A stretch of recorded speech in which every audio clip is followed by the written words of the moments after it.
Hello everyone. Before starting today's lecture, I am reciting you a motivational poem. Please listen carefully. यूं ही नहीं मिलती राही को मंजिल, एक जुनून सा दिल में जगाना होता है। पूछा चिड़िया से कैसे बना आशियाना, बोली भरनी पड़ती है उड़ान बार बार, तिनका तिनका उठाना होता है। एक जुनून सा दिल में जगाना होता है, एक जुनून सा दिल में जगाना होता है। हेलो फ्रेंड्स, कैसे हैं आप सब। फ्रेंड्स, पिछले लेक्चर में मैंने आपको पढ़ाया था कि ट्रांसपोर्ट सिस्टम के बारे में, ह्यूमन एनवायरनमेंट में और सेटलमेंट, ट्रांसपोर्ट सिस्टम और कम्युनिकेशन सिस्टम की फील्ड में हमारी क्या क्या डेवलपमेंट हुई हैं, उनकी क्या हिस्ट्री रही है और कैसे कैसे इन सारी फील्डों में हमने डेवलपमेंट करी है, वो मैंने आपको पूरा डिटेल में समझाया था। नेक्स्ट लेक्चर है दोस्तों हमारा बहुत ही इंपॉर्टेंट। आज का लेक्चर बहुत ही इंपॉर्टेंट होने वाला है क्योंकि इसमें बहुत सारे क्वेश्चन ऐसे हैं जो मोस्ट ऑफ द एग्ज़ाम में पूछे जाते हैं। आज का टॉपिक हमारा है human environment, interactions the tropical and the sub tropical region. Next दोस्तों, इस सब ट्रॉपिकल और ट्रॉपिकल रीजन में हम पढ़ने क्या वाले हैं, हम पढ़ेंगे life in the Amazon basin, यानी अमेजोन रिवर सिस्टम के बारे में पूरा डिटेल में पढ़ेंगे हम।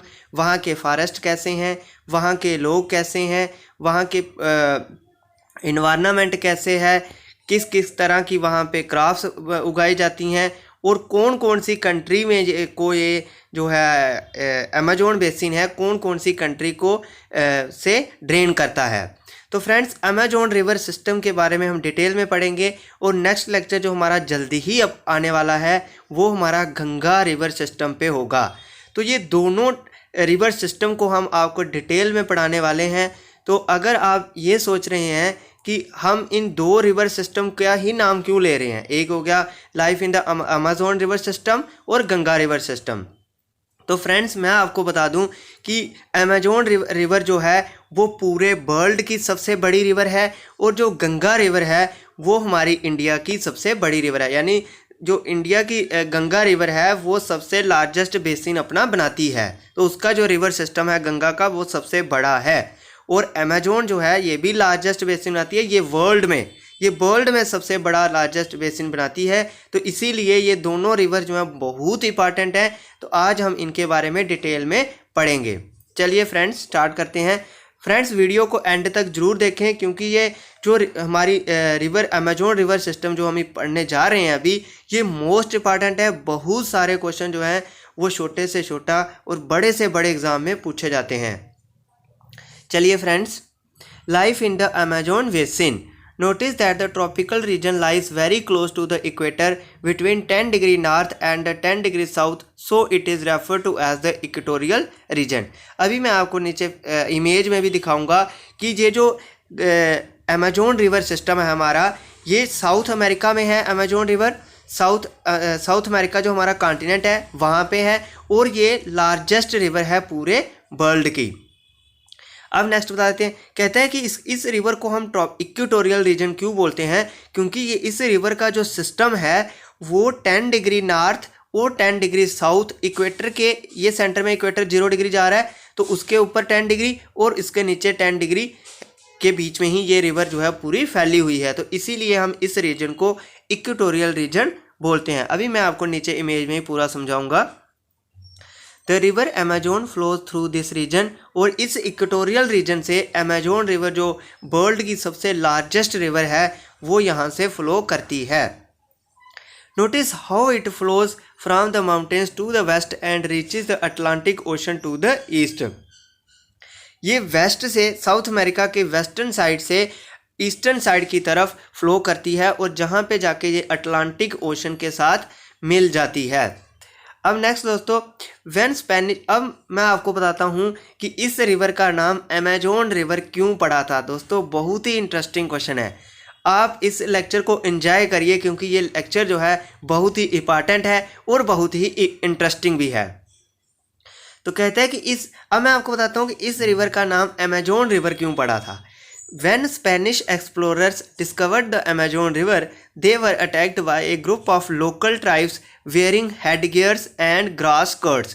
कहते हैं कि जब जो स्पेनिश के लोग थे जो खोज कर रहे थे, तो डिस्कवरी कर रहे थे जब उनको अमेजोन रिवर डिस्कवर हुई वहाँ पे, तो उनके ऊपर अटैक किया गया। एक ग्रुप ऑफ लोकल ट्राइब्स, वहाँ के जो रिवर पे रहने वाले लोकल ट्राइब्स थे, उनके द्वारा उनके ऊपर अटैक किया गया, जिन्होंने क्या किया हुआ था, हेड गियर्स पहनी हुई थी और ग्रास की स्कर्ट्स पहनी हुई थी।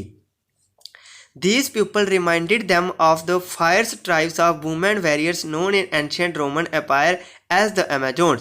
और जो स्पेनिश एक्सप्लोरर थे, उनको उन ट्राइब्स को देखे, वो वाले ट्राइब्स जो अमेजोन रिवर पे जिन्होंने स्पेनिश एक्सप्लोरर पे अटैक किया, उन ट्राइब्स को देख करके स्पेनिश एक्सप्लोरर को याद आई, किसकी याद आई, फायर्स ट्राइब्स की, जो वुमेन्स वैरियर्स ट्राइब्स होते थे किस ज़माने में, रोमन एम्पायर के ज़माने में हुआ करते थे, जिनका नाम अमेजोन होता था।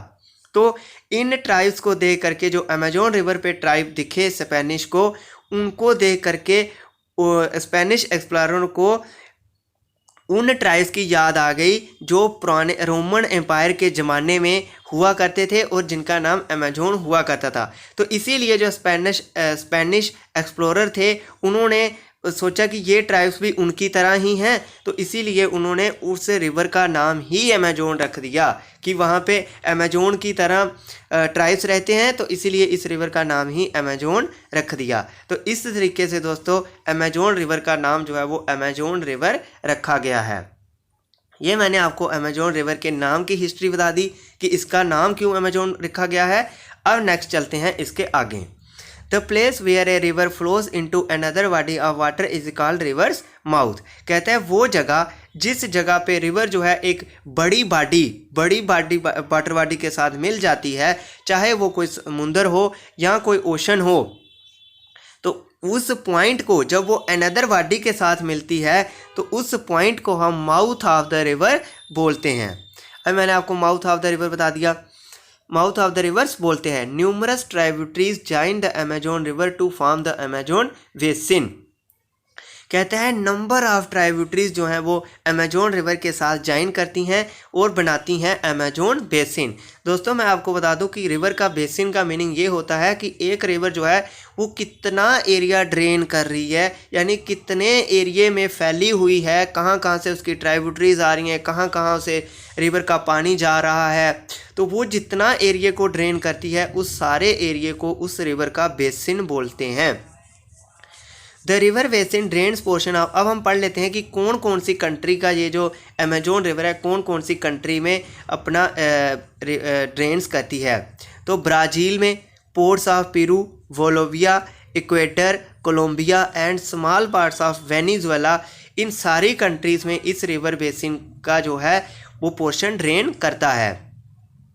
अब दोस्तों मैं आपको पूछूं अगर कि कौन कौन सी इसमें से कौन कौन सी कंट्रीज जो हैं जो इक्वेटर जिनके बीच से पास करते हैं, ये क्वेश्चन पूछा जा सकता है कि साउथ अमेरिका में ऐसी कौन कौन सी कंट्रीज हैं जिनके बीच से इक्वेटर पास करता है।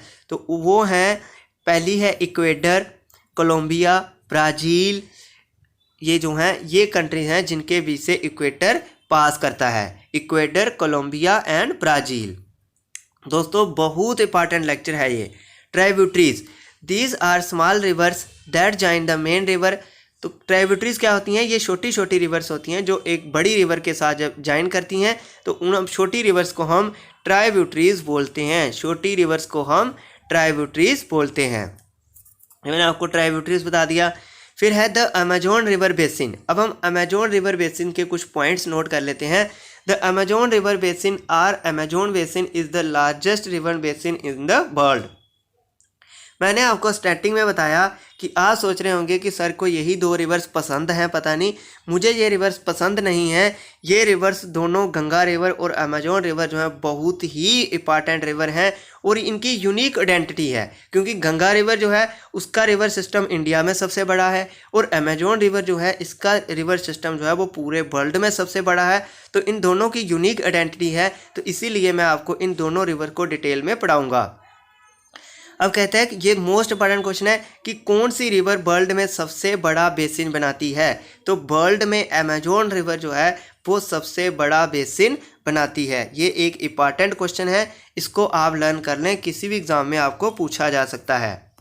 नेक्स्ट फ्रेंड्स, मैं आपको बता रहा हूँ कि मैं आपके लिए इमेज भी लाया हूँ, तो आपको अभी मैं इमेज से पूरे कंसेप्ट क्लियर कराऊँगा। ये देखो फ्रेंड्स, यहाँ पे जो ब्लू ब्लू दिख रहा है, तो ये पूरा अमेजोन रिवर का बेसिन है। तो यहाँ से इतना इतना इतना ये साउथ अमेरिका में इतनी इतनी जो है वो अमेजोन रिवर का बेसिन है। अब मैं आपको बताता हूँ कि इस साइड से रिवर इस तरफ, ये जो हमारी ट्राइब्यूटरीज हैं वो इस तरह से सारे से होके ये वेस्ट साइड से रिवर जो है ये होगी इसकी वेस्ट साइड से इस ईस्ट की तरफ जा रही है और यहाँ पे ये अटलांटिक ओशन के साथ मिल रही है। तो ये इसकी डायरेक्शन बता दी मैंने कि वेस्टर्न साइड से ईस्टर्न साइड की तरफ ये रिवर फ्लो कर रही है। तो ये सामने दिख रहा है इस रिवर का बेसिन। तो कौन कौन सी कंट्री के में इसका ड्रेन कर रही है? ये कोलंबिया में भी है, वेनेजुएला में है, इक्वेडर में है, पेरू में है, ब्राज़ील में है, तो बोलिविया में है। तो इन सारी कंट्रीज़ में ये रिवर जो है वो अपना पानी ड्रेन कर रही है। तो ये कौन कौन सी कंट्री थी जो ड्रेन कर रही है, कौन कौन सी कंट्री को ये ड्रेन करती है वो भी मैंने बता दिया, किस डायरेक्शन में जा रही है ये वो भी मैंने बता दिया। अब मैंने ऊपर एक और कंसेप्ट बताया कि इक्वेटर कौन कौन सी कंट्री से पास करता है। तो ये सामने दिख रहा है, इक्वेटर से इक्वेटर पास कर रहा है, फिर कोलंबिया से भी कर रहा है, फिर हमारा इक्वेटर जो है वो ब्राज़ील से पास कर रहा है। यहाँ पे इस साउथ अमेरिका कॉन्टिनेंट में ब्राज़ील सबसे बड़ी कंट्री है। तो दोस्तों ये बहुत ही इंपॉर्टेंट क्वेश्चन है कि साउथ अमेरिका कॉन्टिनेंट जो है हमारा, अगर आपको पूछा जाए कि अमेजोन रिवर जो है किस कॉन्टिनेंट में है, तो साउथ अमेरिका कॉन्टिनेंट में अमेजोन रिवर है और वर्ल्ड की सबसे लार्जेस्ट रिवर है और वर्ल्ड में सबसे बड़ा लार्जेस्ट रिवर बेसिन बनाती है, यानी सबसे बड़ा रिवर सिस्टम है इसका। तो मोस्ट इम्पॉर्टेंट, चलिए नेक्स्ट आगे बढ़ते हैं।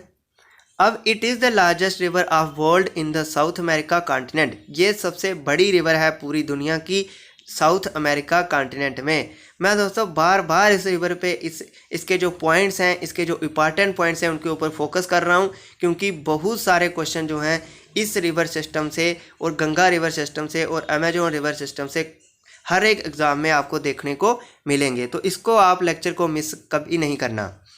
Next friends, climate. अब हम जो अमेजोन रिवर सिस्टम है वहाँ का क्लाइमेट कैसा है वो पढ़ेंगे।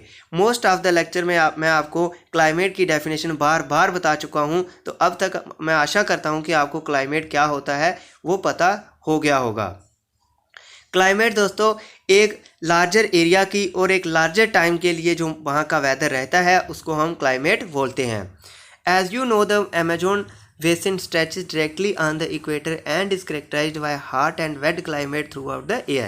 कहता है कि जैसा आप जानते हैं कि जो अमेजोन बेसिन है वो फैला हुआ है डायरेक्टली इक्वेटर के ऊपर, थोड़ी सी 10 डिग्री इक्वेटर के नॉर्थ में और 10 डिग्री इक्वेटर के साउथ में, मैंने आपको फिगर में भी दिखाया। तो एंड इज़ करेक्टराइज्ड बाय, और आपको पता है कि इक्वेटर पे सबसे ज़्यादा गर्मी पड़ती है और अगर जहाँ पे सबसे ज़्यादा गर्मी पड़ती है वहाँ पे बारिश भी सबसे ज़्यादा होती है।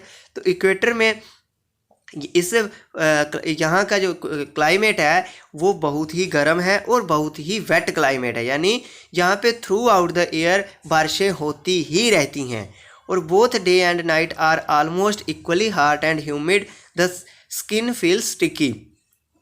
यहाँ पे जो इसका जो हमारा क्लाइमेट है यहाँ पे आप मान लो कि यहाँ पे डेली बारिश होती ही होती है और विदाउट वार्निंग बारिश होती है। विदाउट वार्निंग बारिश होने का मीनिंग है कि बारिश कब भी आ सकती है, कोई ये नहीं पता चलता कि शाम को बारिश आएगी, बारिश कभी भी होने शुरू हो जाती है यहाँ पे। तो मोस्टली हर डे जो है वो बारिश यहाँ पे होती ही होती है। तो यहाँ की जो डे और नाइट होती हैं वो इक्वली हॉट और ह्यूमिड होती हैं, यानी डे और नाइट को सेम तरह की ही गर्मी होती है और सेम तरह की ही ह्यूमिडिटी होती है। दोस्तों ह्यूमिडिटी क्या होता है? ह्यूमिडिटी होता है कि एयर में मॉइस्चर का कंटेंट कितना है, मॉइस्चर के कंटेंट को, एयर में कितना कंटेंट ऑफ मॉइस्चर है उसको हम ह्यूमिडिटी बोलते हैं। The skin feels sticky, skin जो है बड़ी स्टिकी महसूस करती है क्योंकि वेट मौसम होता है। It rains almost every day that too without much warning, वही मैंने आपको समझाया कि ऑलमोस्ट एवरी डे बारिश होती है और विदाउट वार्निंग होती है, यानी कोई पता नहीं होता कि कल आएगी परसों आएगी, वो डेली कभी कभी अपने आप से ही होना शुरू हो जाती है। The day temperature are high and with very high humidity. जो दिन का टेम्परेचर होता है वो बड़ा हाई रहता है और ह्यूमिडिटी भी हाई रहती है, यानी एयर में मॉइस्चर का कंटेंट जो है वो बहुत ज़्यादा रहता है। At night the temperature goes down but the humidity remains high. लेकिन रात को टेम्परेचर तो कम हो जाता है लेकिन ह्यूमिडिटी जो है वो उतनी ही रहती है। दोस्तों ये मैंने अमेजोन रिवर सिस्टम जो है हमारा, अमेजोन रिवर बेसिन जो है हमारी, उसका मैंने आपको क्लाइमेट पूरा अच्छे से एक्सप्लेन कर दिया है। अब हम यहाँ का रेन फॉरेस्ट के बारे में पढ़ेंगे। फ्रेंड्स जो मैंने पिछला लेक्चर आपको ह्यूमन एनवायरनमेंट पे दिया, पिछला लेक्चर जो इसमें मैंने आपको फॉरेस्ट के टाइप्स पढ़ाए थे, वहाँ पे मैंने एक एवरग्रीन फॉरेस्ट डिस्कस किया था। तो मैंने आपको बताया था कि जो एवरग्रीन फॉरेस्ट है उसको हम रेन फॉरेस्ट भी बोलते हैं और ये मोस्टली उन एरिया में होता है यहाँ पे जो है मॉइस्चर का कंटेंट यानी ह्यूमिडिटी बड़ी ज़्यादा रहती है, वहाँ पे रेन फॉरेस्ट होते हैं। और ये जो फॉरेस्ट होते हैं ये थ्रू आउट द एयर अपने लीव्स जो है वो शेड नहीं करते हैं। तो अमेजोन बेसिन में भी मैं आपको बता रहा हूँ कि डेली वहाँ पे बारिश होती ही होती है, टेम्परेचर भी हाई रहता है, ह्यूमिडिटी भी हाई रहती है। तो यहाँ के जो फॉरेस्ट होंगे वो किस प्रकार के होंगे, वो भी एवरग्रीन फॉरेस्ट होंगे। तो मोस्ट ऑफ द प्लांट्स और most of the animals and most of the birds जो मैं इस फॉरेस्ट में डिस्कस करूँगा वो मैं पहले के भी डिस्कस कर चुका हूँ एवरग्रीन फॉरेस्ट में। तो चलिए फ्रेंड्स इसको भी जल्दी से पढ़ लेते हैं। As it rains heavily in this region thick forest grow. कह रहे हैं कि जैसा कि मैंने आपको बता चुका हूँ कि यहाँ पे हैवली रेन होती है, यानी through out the air rain होती ही होती है। तो यहाँ के जो फॉरेस्ट हैं वो बड़े थिकली फॉरेस्ट ग्रो हुए हैं। The forest are in fact so thick that the dense roof created by leaves and branches does not allow the sunlight to reach the ground. वही एवरग्रीन फॉरेस्ट वाली बात जो मैंने उधर समझाई थी आपको कि जो फॉरेस्ट है इतने घने फॉरेस्ट हैं कि जो ट्रीज़ का रूफ है वो इतना घना है कि वो जो उनकी लीव्स और ब्रांचेस हैं वो सनलाइट को डे टाइम पे दोपहर के समय भी सनलाइट को अपने ग्राउंड तक पहुंचने नहीं देती हैं। The ground allow the sunlight to reach the ground does not allow the light to reach ground. तो फिर नहीं पहुंचती है तो फिर क्या होता है, the ground remains dark and damp only shade tolerant vegetation में ग्रो हेयर। और जो ग्राउंड है हमारे उसकी उस फॉरेस्ट की जो ग्राउंड होती है वो हमेशा डार्क और डैम्प से भरी रहती है और वहाँ पे सिर्फ जो है टॉलरेंट शेड में ग्रो हेयर। दोस्तों वो छोटे छोटे घास होता है ग्रीन ग्रीन, वो वहाँ पे नीचे ग्राउंड पे ग्रो करता है। अब यहाँ के कौन कौन से प्लांट्स हैं वो पढ़ लेते हैं। Orchids, bromeliads grow as plant parasites. Parasites हो गए छोटे छोटे प्लांट जो हैं वो यहाँ पे ग्रो करते हैं। ये जो ग्राउंड पे ग्रो करेंगे छोटे छोटे प्लांट्स तो वो कौन कौन से होंगे, आर्किड्स, ब्रोमिलियार्ड्स जो हैं ये यहाँ पे छोटे छोटे प्लांट जो हैं वो ग्रो करते हैं। अब मैं आपको फ्रेंड्स ब्रोमिलियार्ड्स कौन सा प्लांट होता है ये भी मैं आपको नीचे बताने वाला हूँ। The rain forest is rich in fauna. Fauna हो गए एनिमल्स। तो ये जो रेन फॉरेस्ट है ये फ्यूना में भी बहुत रिच है, यहाँ पे बहुत सारे टाइप के एनिमल्स पाए जाते हैं। Birds such that toucans, humming birds, word of parasites with their vibrantly coloured plumage. दोस्तों ये टोकन्स क्या होते हैं इसकी मैं आपके लिए इमेज भी लाया हूँ। ये एक स्पेशल टाइप का वर्ड होता है और इंपॉर्टेंट भी है, इसलिए मैं इसकी इमेज भी लाया हूँ। तो इस फॉरेस्ट में ह्यूमिंग बर्ड्स और बर्ड्स ऑफ पैरासाइट्स और विद देयर ब्रिलियंटली कलर्ड प्लीमेज, यानी डिफरेंट के ब्रिलियंट कलर्ड के यहाँ पे बर्ड्स पाए जाते हैं। Oversized bill for eating make them different from birds we commonly see in India. कहते हैं यहाँ के जो बर्ड्स हैं इनका जो मुंह के आगे चोंच होती है ना वो लंबी लंबी चोंच है जो उनको बना देती है different from the birds that we see in the India. जो बर्ड हम अपनी इंडिया में देखते हैं उनकी मुंह की जो चोंच होती है वो इतनी लंबी नहीं होती जितनी कि अमेजोन रिवर के बर्ड की होती है। तो इसीलिए अमेजोन बेसिन के जो बर्ड हैं वो इंडिया के बर्ड से थोड़े डिफरेंट हैं। These birds also make loud sounds in the forest. और ये जो बर्ड्स हैं वो फॉरेस्ट में लाउड साउंड प्रोड्यूस करते हैं।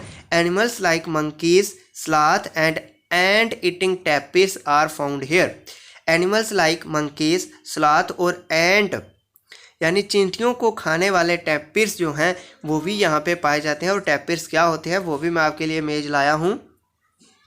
Various species of reptiles and snacks also thrives in this jungles. कहते हैं कि तरह तरह की स्पीशीज रेप्टाइल्स की और स्नेक्स की इन जंगलों में घूमती हैं।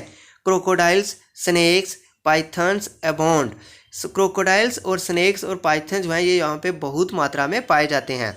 अब फ्रेंड्स, मैंने जब आपको एवरग्रीन फॉरेस्ट पढ़ाया था तो तब मैंने आपको बताया था कि जो एनाकोंडा है वो एक one of the largest snake है वर्ल्ड का, और ये इतना बड़ा स्नेक है कि ये यहाँ तक कि एक लार्जेस्ट एनिमल एक क्रोकोडाइल को भी मार सकता है या खा सकता है।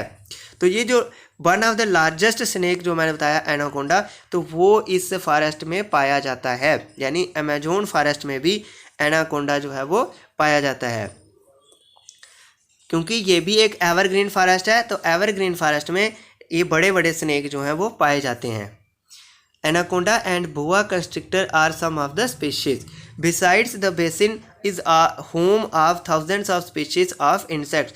और यहाँ ये इन सभी एनिमल्स, बर्ड्स और रेप्टाइल्स के बजाय ये जो फॉरेस्ट है ये इंसेक्ट के लिए, थाउजेंड ऑफ इंसेक्ट के लिए भी घर है। Several species of fishes including the flesh eating piranha. दोस्तों most important, IAS civil service examination तक जो ये हैं क्वेश्चन इस लेक्चर के क्वेश्चन आने वाले हैं, तो इसीलिए छोटी एग्ज़ाम के लिए तो ये लेसन इंपॉर्टेंट है ही है, उसके साथ साथ बड़े बड़े एग्ज़ाम के लिए भी ये जो आज का लेक्चर है बहुत ही इंपॉर्टेंट है। दोस्तों ये वर्ड जो है ये बहुत सारे एग्ज़ाम में, बड़े बड़े एग्ज़ाम में पूछा जाता है कि कौन सी वो फिश है जो फ्लैश खाती है। तो उस फिश का नाम है पिराना। पिराना जो है वो एक ऐसी एक बड़ी फिश है जो फ्लैश खाती है, यानी मीट खाती है। तो fish is also found in the river. तो अमेजोन रिवर में ये जो मीट खाने वाली फ़िश है पिराना, ये भी पाई जाती है।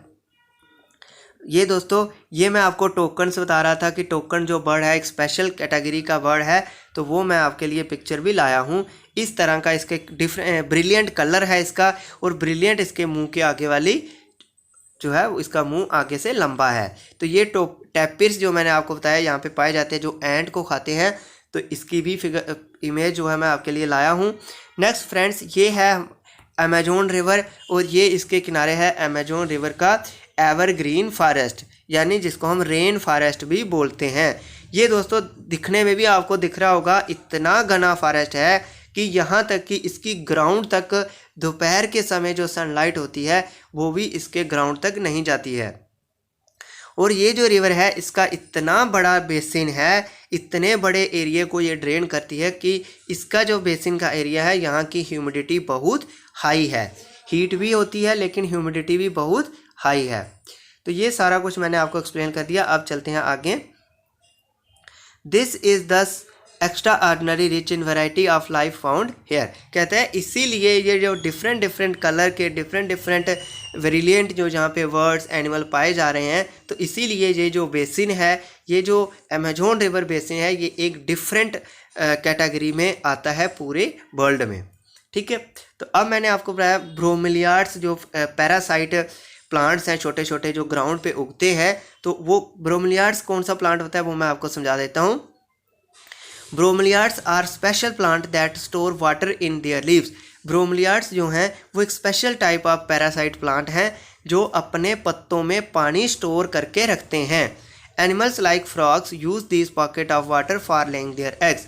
और एनिमल्स लाइक फ्रॉग्स, मेंढक जिसको बोलते हैं हम, तो वो इस पॉकेट ऑफ वाटर को जो ब्रोमिलियार्ड्स के लीव्स स्टोर करके रखते हैं वो यूज़ कर लेते हैं अपने एग लेइंग करने के लिए। तो जो प्लांट्स अपने लीव्स में, ऐसे पैरासाइट प्लांट जो अपने लीव्स में वाटर स्टोर करके रखते हैं उनको हम ब्रोमिलियार्ड्स बोलते हैं। Most important. नेक्स्ट, अब दोस्तों मैंने वहाँ का क्लाइमेट, अमेजोन रिवर सिस्टम का क्लाइमेट, अमेजोन रिवर सिस्टम के फॉरेस्ट आपको एक्सप्लेन कर दिए हैं। नेक्स्ट आता है अमेजोन रिवर के प्यूपल कैसे हैं, कि इस रेन फॉरेस्ट के प्यूपल कैसे हैं, वहाँ की क्राफ्ट्स कैसी हैं, अब उसको हम डिटेल में पढ़ेंगे। तो next friends, people grow most of their food in small areas after clearing some trees in the forest. क्योंकि यहाँ के जो फॉरेस्ट हैं वो बहुत ही थिक हैं, तो यहाँ के लोग क्या करते हैं, ग्रो करते हैं क्रॉस, पहले किसी थोड़े से एरिया का फॉरेस्ट जो है वो क्लियर कर देते हैं, यानी काट देते हैं, और फिर उस एरिया में अपनी क्रॉप जो है वो ग्रो करते हैं। While man hunt and fish along the rivers, women take care of the craft. लेकिन जो वहाँ के आदमी मैन लोग हैं वो ज़्यादातर फिशिंग करते हैं रिवर में, और जो वुमेन्स हैं वो अपनी क्राफ्ट्स की केयर करती हैं। The mainly crow tapioca pineapple and sweet potato. Most important question दोस्तों एग्जाम में पूछा जाता है कि अमेजोन रिवर में कौन कौन सी क्राफ्ट्स जो हैं वो उगाई जाती हैं। तो tapioca, pineapple and sweet potato जो हैं वो अमेजोन रिवर की मेनली क्राफ्ट्स हैं। Next, the hunting and fishing are uncertain, it is the women who keep their families alive by feeding them the vegetables they grow. बहुत important है, कहता है कि जो हंटिंग है या फिशिंग है जो वो तो अनसर्टेन होती है, यानी पक्का नहीं होता कि रोज़ उनको फ़िश मिलनी है या रोज़ हंटिंग करके उनको कुछ मिलना है या नहीं, तो वो तो पक्का नहीं है, अनसर्टेन है। तो इसीलिए वो वुमेन ही हैं वहाँ पे जो फैमिलीज़ को ज़िंदा रखती हैं, खिला करके, फीडिंग कर करके वेजिटेबल्स जो वुमेन्स ने उगाई होती हैं। अब दोस्तों नेक्स्ट मोस्ट इंपॉर्टेंट क्वेश्चन कि जो वहाँ के अमेजोन रिवर सिस्टम के जो लोग हैं उनकी स्टेपल फूड क्या है। बड़े सारे एग्जाम में दोस्तों क्वेश्चन पूछा जाता है कि वहाँ की स्टेपल फूड क्या है। तो the staple food is manioc, तो उसकी स्टेपल फूड का आंसर है manioc, MANIOC, manioc. Also known as, इसको हम कसावा भी बोलते हैं। द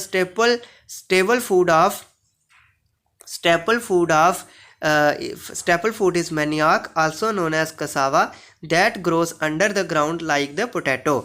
और ये क्वेश्चन इस तरीके से भी पूछा जा सकता है कि जो स्टेपल फूड है अमेजोन रिवर सिस्टम की मैनियाक, वो ग्राउंड पे उगती है या अंडर द ग्राउंड उगती है। तो ये अंडर द ग्राउंड पोटैटो की तरह ही उगती है। तो ये मैंने आपको इंपॉर्टेंट क्वेश्चन बता दिया। They also eat queen ants and egg sacs, egg भी खाते हैं ये लोग। कैश क्राफ्ट्स, अब दोस्तों कैश क्राफ्ट्स कौन सी होती हैं ये भी आपको अच्छे से समझ लेना है कि कैश क्राफ्ट्स कौन सी होती है। मैं आपको बता देता हूँ कि कैश क्राफ्ट हम उन क्राफ्ट्स को बोलते हैं जो क्राफ्ट्स मतलब कि जब ये उगती हैं तो इनका डायरेक्टली हम इनको यूज़ कर पाते हैं, यानी इनको कोई डिफरेंट स्टेजेस से होके नहीं गुजरना पड़ता है। जैसे ही ये क्राफ्ट्स तैयार होती हैं तो इनको हम डायरेक्टली यूज़ कर लेते हैं। जैसे दोस्तों शुगर केन हो गया हमारा, ये भी एक कैश क्रॉप है। तो कॉफ़ी कैश क्रॉप है। Maize and cocoa are also grown, ये सारी कैश क्रॉप्स हैं। जैसे साइट्रस फ्रूट्स कौन कौन से हैं और कैश क्रॉप्स कौन कौन सी हैं, मैंने साइट्रस फ्रूट्स भी आपको बताए थे, ऑरेंज, पाइनएप्पल, फिग। तो ये सारे जो हैं ये साइट्रस फ्रूट्स आते हैं। और कैश क्रॉप्स ऐसी क्रॉप्स होती हैं जो हम डायरेक्टली, जैसे ही ये तैयार होती हैं तो डायरेक्टली हम इनको यूज़ में ला सकते हैं। इनको डिफरेंट स्टेजेस से होके गुजरना नहीं होता है। ऐसी क्रॉप्स को हम कैश क्रॉप्स बोलते हैं। कहते हैं there are large apartment like houses called maloca, यहाँ के जो बड़े बड़े हाउसेस हैं उनको हम मेलोका बोलते हैं। विद स्टिपली स्लांटिंग रूफ, और स्टिपली स्लांटिंग रूफ उन घरों के होते हैं। Life of the people of Amazon basin is slowly changing, कहता है लाइफ है जो अमेजोन पीपल की वो स्लोली यानी आस्ता आस्ता चेंजिंग हो रही है। In the older days the heart of the forest could be reached only by the navigating the river. दोस्तों जब मैंने आपको पीछे वाले लेक्चर में एवरग्रीन फॉरेस्ट पढ़ाया था तो तब मैंने आपको बोला था कि एवरग्रीन फॉरेस्ट को हार्ट ऑफ द वर्ल्ड भी बोला जाता है। तो इसी तरह से यहाँ का जो रेन फॉरेस्ट है, कहते हैं कि जो हार्ट था इस रेन फॉरेस्ट का, हार्ट रेन फॉरेस्ट का मीनिंग हो गया वो एरिया जहाँ पे बहुत ही घने जंगल पाए जाते थे। उस एरिया में पहले सिर्फ नेविगेटिंग द रिवर, यानी रिवर में नेविगेटिंग करके ही वहाँ पे पहुँचा जा सकता था। लेकिन अब क्या हुआ, in 1970 the trans Amazon highway made all parts of the rain forest accessible. कह रहे हैं कि पहले इस जंगल में सिर्फ नेविगेटिंग करके अमेजोन रिवर की नेविगेटिंग करके ही पहुंचा जा सकता था। तो इतनी ज़्यादा जो डिफॉरेस्टेशन वहाँ पे नहीं हुई थी। लेकिन जो 1970 में ट्रांस अमेजोन हाईवे बनाया गया तो उसकी वजह से जितने भी इस रेन फॉरेस्ट के पार्ट्स थे वो सारे एक्सेसिबल हो गए। यानी एक्सेसिबल होता है यहाँ पे पहुँचना आसान हो जाए, यहाँ पे हम पहुँच सकते हो। तो सारे पार्ट्स जब एक्सेसिबल हो गए तो फिर वहाँ पे लोग बसना शुरू हुए तो डिफॉरेस्टेशन तो अल्टीमेटली होगी ही होगी। तो कहता है aircrafts and aircrafts and helicopters are also used for reaching various places. Aircraft और हेलीकॉप्टर जो हैं वो रिमोट एरिया में पहुंचने के लिए भी यूज़ करने लगे। The indigenous population was pushed out from the areas and force to settle in new areas where they continued to practice their distinct way of farming. कहता है यहाँ के जो जंगल में रहने वाले लोग थे, तो जब यहाँ पे ये जो हाईवे बनाया गया 1970 को ट्रांस अमेजोन हाईवे बनाया गया, तो जो जो लोग इस हाईवे के आगे यानी रास्ते में आते गए उन लोगों को वहाँ से फोर्सिबली यानी ज़बरदस्ती हटा दिया गया और उनको सेटल कराया गया कहीं दूर डिस्टिंक्ट प्लेसेस पे, और जहाँ पे जो है वो अपने डिस्टिंक्ट वे से फार्मिंग करने लगे। अब वो किस तरह की फार्मिंग करते हैं वो भी मैं आपको आगे समझाता हूँ। The development activities are leading to the gradual destruction of the biologically diverse rain forest. कहते हैं कि ये जो डेवलपमेंट एक्टिविटीज़ लगातार ग्रेजुअल होता है, लगातार जो है वो डिस्ट्रक्शन कर रही हैं बायोलॉजिकली डाइवर्स रेन फॉरेस्ट। इस रेन फॉरेस्ट की जितनी भी बायोलॉजी यानी यहाँ के जो फॉरेस्ट हैं, यहाँ के जो एनिमल्स हैं, यहाँ के जो इंसेक्ट हैं, जितनी भी बायोलॉजी है इस रेन फॉरेस्ट की, उस सारी रेन बायोलॉजी को आस्ता आस्ता जो है डेवलपमेंट एक्टिविटीज़ जो वहाँ की हो रही हैं वो इस फॉरेस्ट को आस्ता आस्ता क्या कर रही हैं, डिस्ट्रक्ट कर रही हैं, यानी यहाँ की फॉरेस्ट की डिस्ट्रक्शन हो रही है। अब दोस्तों नेक्स्ट ये मैं आपके लिए फिगर लाया हूँ, पहले मैं आपको थोड़ा पढ़ा लेता हूँ फिर बताता हूँ इसको। तो it is estimated that a large area of the rain forest has been disappearing annually in the Amazon basin.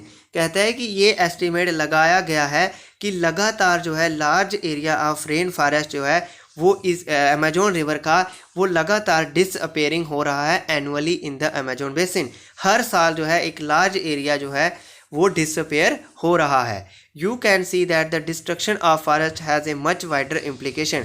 और ये जो फॉरेस्ट की डिस्ट्रक्शन हो रही है इसके जो है आने वाली जनरेशन पे बहुत ज़्यादा इम्प्लीकेशन यानी बहुत ज़्यादा असरात होने वाले हैं, प्रभाव पड़ने वाले हैं। The top soil is washed away as the rains fall and the lush forest turns into a barren landscape.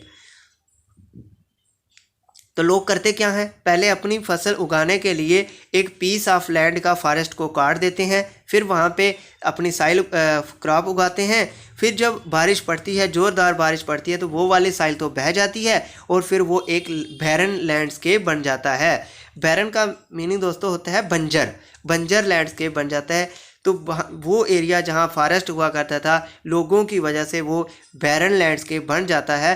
तो इसी तरह से वहाँ की जो है डिस्ट्रक्शन लगातार हो रही है।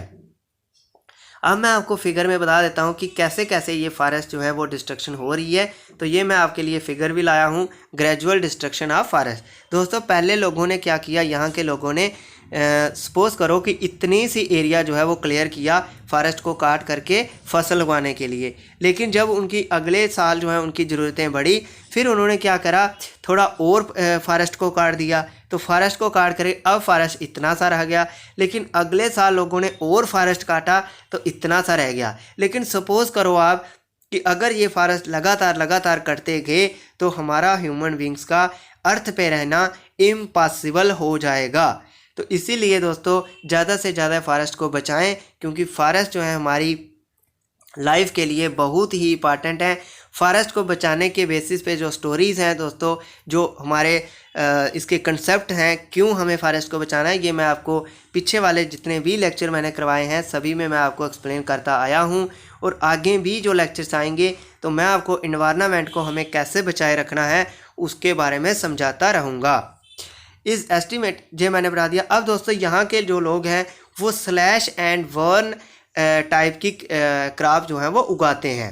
तो अब मैं बताता हूँ आपको कि स्लैश एंड बर्न, इसको हम जूमिंग भी बोलते हैं। स्लैश एंड बर्न प्रैक्टिस को हम जूमिंग भी बोलते हैं। और ये बहुत सारे जो मेंस के एग्ज़ाम होते हैं, हमारे बड़े बड़े जो एग्ज़ाम होते हैं जिसमें हमें मेन पेपर भी आता है, तो मेन पेपर में आपको ये क्वेश्चन पूछा जा सकता है कि स्लैश एंड बर्निंग प्रैक्टिस पे आप वेरीफुली एक्सप्लेन कीजिए ये कहाँ पे लोग करते हैं और ये क्या प्रोसेस है।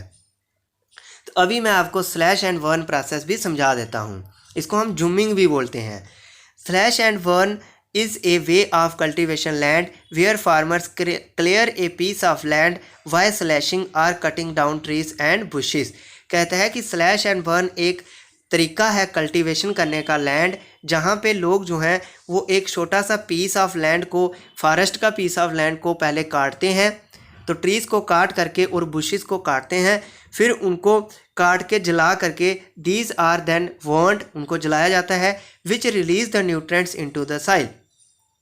और इनकी जो ऐश होती है उससे साइल की न्यूट्रिटी जो है, यानी साइल की में न्यूट्रिएंट्स बढ़ते हैं। तो now crops are grown in this cleared field for a few years. और अब ये जो नई उन्होंने फील्ड क्लियर करी थी आफ्टर कटिंग द ट्रीज़ और बर्निंग द ट्रीज़, और यहाँ पे साइल की न्यूट्रिटी जो है बढ़ गई थी, तो यहाँ पे वो 2-4 साल के लिए अपनी फसल उगाएंगे। लेकिन after repeatedly using the patch of land, कि बार बार ये जो पैच ऑफ लैंड था यूज़ करने के द्वारा इसकी जो न्यूट्रिटी है, यानी इस साइल के जो न्यूट्रिएंट्स हैं वो लूज़ कर देती है, साइल लूजेज इट्स न्यूट्रिएंट्स। तो फिर लोग क्या करते हैं, इस पीस ऑफ लैंड को अबैंडन्ड, यानी इस पीस ऑफ लैंड को खुला छोड़ देते हैं और फिर चल पड़ते हैं नए फॉरेस्ट की तरफ, और फिर एक नया फॉरेस्ट जो है वो उसको काटते हैं। तो जब नया फॉरेस्ट काटते हैं उसको भी जलाते हैं और उसकी साइल भी लेके वहाँ पे फसल उगाते हैं। लेकिन 4-5 साल जब वो दूसरे वाले एरिया में फसल उगा रहे थे, तो 4-5 साल बाद जो पुरानी वाली पहले वाला एरिया था वहाँ पे भी जंगवान्स यानी छोटे छोटे ट्रीज उग जाते हैं, फिर वो उन ट्री को काटते हैं। तो ये प्रोसेस वो करते रहते हैं। पहले एक पीस पे फॉरेस्ट को काटेंगे, वहाँ पे उनको जलाएंगे, वहाँ पे क्रॉपिंग करेंगे, फिर नेक्स्ट पीस ऑफ लैंड पे फॉरेस्ट काटेंगे, वहाँ पे क्रॉपिंग करेंगे। तो ये जो बार बार ट्रीज़ को काटना और इनको जलाना और फिर उस फील्ड में क्रॉपिंग करना, इसी प्रोसेस को, इसी प्रैक्टिस को हम स्लैश एंड बर्न प्रैक्टिस बोलते हैं। और स्लैश का मीनिंग काटना और बर्न का मीनिंग जलाना, और इस प्रोसेस को हम जूमिंग भी बोलते हैं। तो ये ज़्यादातर अगर आपको पूछा जाए कि कौन से एरियाज़ में होती है, तो ये ज़्यादातर दोस्तों अगर आप ट्रिक भी लगाओ तो ये ज़्यादातर वही एरियाज़ में होंगी यहाँ पे फॉरेस्ट जो है वो बहुत ज़्यादा पाए जाते होंगे, यानी जहाँ एवरग्रीन फॉरेस्ट या रेन फॉरेस्ट में ये पाए जाएगी, ये वाली प्रैक्टिस होती है। तो ये एक ट्रिक है, क्योंकि फॉरेस्ट तो एवरग्रीन फॉरेस्ट में ही पाए जाएंगे, प्लेन एरिया में तो इतना ज़्यादा फॉरेस्ट नहीं पाया जाएगा। जो सिटी एरियाज़ होंगे, जो अर्बन एरियाज़ होंगे, वहाँ तो इतना ज़्यादा फॉरेस्ट नहीं पाया जाएगा। तो दोस्तों ये बहुत ही इंपॉर्टेंट प्रैक्टिस थी, ये बहुत सारे एग्जाम में पूछी जाती है, तो ये मैंने आपको एक्सप्लेन कर दी। दोस्तों इसी के साथ अमेजोन रिवर बेसिन का हमने आपको, अमेजोन रिवर कहाँ कहाँ से कितने एरिया को ड्रेन करती है वो भी आपको समझा दिया। अमेजोन रिवर सिस्टम का क्लाइमेट क्या है वो भी मैंने आपको समझा दिया। अमेजोन रिवर सिस्टम का रेन फॉरेस्ट कैसा है वो भी मैंने आपको समझा दिया। और अमेजोन रिवर सिस्टम के लोग कैसे हैं, कैसी वहाँ पे क्रॉपिंग करते हैं वो भी मैंने आपको समझा दिया। और इसी के साथ ये जो है अमेजोन रिवर सिस्टम जो है, जितने भी इसके मोस्ट इंपॉर्टेंट क्वेश्चन थे कि ये लार्जेस्ट रिवर बेसिन है वर्ल्ड में, ये सबसे बड़ी रिवर है और ये साउथ अमेरिका कॉन्टिनेंट में है, कौन कौन सी कंट्री को ड्रेन करती है, ये मैंने आपको सारा कुछ एक्सप्लेन इस लेक्चर में किया है। तो इस लेक्चर को दोस्तों मिस ना करें। अगर आपको एक बार लेक्चर, क्योंकि ये लेक्चर समय तो मैं आशा करता हूँ कि आपको समझ आया ही होगा, क्योंकि बहुत इंटरेस्टिंग लेक्चर है ये। एक किसी, जैसे हम किसी ह्यूमन की बायोग्राफी पढ़ते समय इंटरेस्ट लेते हैं, तो इसी तरह मान लीजिए, सपोज कर लीजिए कि ये अमेजोन रिवर सिस्टम की बायोग्राफी है, तो इस लेक्चर को इंटरेस्टली पढ़ें और लर्न करें। और जल्दी ही दोस्तों मैं नेक्स्ट लेक्चर के साथ आपके सामने हाजिर हूँगा, जिसमें मैं आपको गंगा रिवर सिस्टम के बारे में डिटेल में समझाऊंगा। गंगा रिवर सिस्टम भी बहुत इंपॉर्टेंट है, क्योंकि इसका जो है गंगा रिवर जो है वो इंडिया का सबसे लार्जेस्ट बेसिन बनाती है। तो दोस्तों अगर आपको हमारी वीडियो अच्छी लगी है तो चैनल को सब्सक्राइब करें and press the bell icon, ताकि आपको हमारी वीडियो की सबसे पहले नोटिफिकेशन मिले। और अपने दोस्तों के साथ भी शेयर करें ताकि उनको हमारी जीएस क्लासेस का फ़ायदा हो सके। तो दोस्तों देखते रहिए हमारे चैनल को। जब तक के लिए हम नेक्स्ट लेक्चर लेके आपके सामने हाजिर होंगे, तब तक के लिए देखते रहिए हमारे चैनल को। नमस्कार।